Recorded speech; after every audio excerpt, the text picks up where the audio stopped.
Good morning, Dream Prep. Welcome to your weekly recap. I'm Brayden Kells. And I'm Emily Lopez. Every Friday, we bring you the highlights from the week and keep you up to date on what's happening around campus. Now, let's send it over to Emily as she talks with the organizers of Arts in April. Good morning. Thank you so much for being on the show. Absolutely. So would you guys like to introduce yourself and tell us a little bit about Arts in April? Would love to. Hi, everyone. I am Tobin Finwalbaum. I'm the POA president, and I'm Amy Nostler, and I'm the theater liaison. This has been such a fun week. So our theme was Art in Bloom, and we started off with a very interactive mural, which I'm sure everyone really enjoyed. So it's right in the front of the auditorium.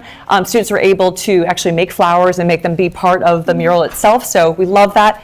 We've also had some incredible performing arts with the orchestra, the Honors Advanced Orchestra, Chamber Orchestra, percussion, jazz band, basically serenading the students and the faculty as they come to school. And then lots of other wonderful performing arts coming up, including we have Alice by Heart, which is the musical theater class performance, and it's going to be Friday 7:30 and Saturday at 7:30 in the Black Box. Don't miss it. It's loosely based on Alice in Wonderland, and it's magical. And the rest of the week has been all about the visual arts as well. So we have a whole, basically 6 different vignettes around the campus, like the library, this hall right here, Brokaw, the auditorium lobby, just even Sankar. Now we've got this gorgeous gallery space there. But I think the neatest thing I heard was so many different students being shown their artwork by a peer that actually did it. Like, I mean, the photography class, the 2D, the 3D ceramics. Now actually in the auditorium lobby, that whole wall is now all the new art from Art in Bloom and Arts in April. But just, it's so fun to have your peers realize, like, I had no idea that this part of you, like, that you're that talented with, the visual art as well. So it's just been a great celebration. And clearly the arts are alive at Trinity Prep. Yeah, that's 100%. Amazing. We got a lot of things going on in the arts. Yes. Awesome. Yeah. So how do you guys encourage student involvement with this event? So great question. We are actually going to have next week, very exciting, during the assembly, we're going to have a prize drawing for an Amazon gift card and some terrific swag as well. But basically, you'll see these little blue boxes have been around campus. We had blue index cards for upper school, yellow for middle school, but as students were enjoying the live performances on the quad or throughout, even inside the Black Box Theater, which we're right by, or even going to these different vignettes and getting to enjoy the visual arts and all the cool photography and the cool artwork, they can actually just write their name, their grade, and then they pop it in there. So we're going to be doing drawings. One lucky middle schooler and one lucky upper school student will receive those swag bags, and that's really encouraged people. Yeah. Thank you so much for being on the show. Our pleasure. Calling all middle schoolers. Think you've got what it takes to compete on the national level? Then it's time to gear up for the International Academic Competition's Middle School Nationals.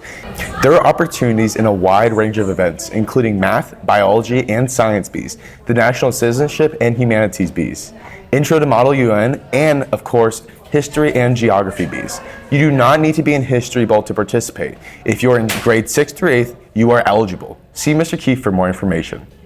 Last week, students from Journalism and Yearbook attended the FSPA conference in Orlando. A special shout out to Omi Tikalal, who earned Best of the Best for his editorial, Play It Safe. The Trinity Voice was also recognized as a Sunshine State standout, and Ashwin Anand received the prestigious Writer of the Year award.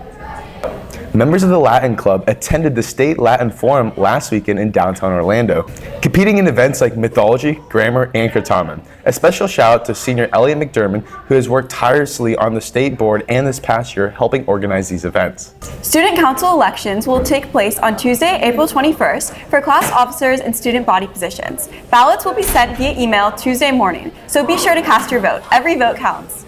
And now, let's send it over to Britt for sports this week. Thanks, Brayden and Emily. Here's what happened in Saints sports this week. The boys lacrosse team wrapped up their season last Thursday with a district loss to TFA, finishing with a 7-8 record. The girls lacrosse team also concluded their season at TFA, ending with a 6-8 record.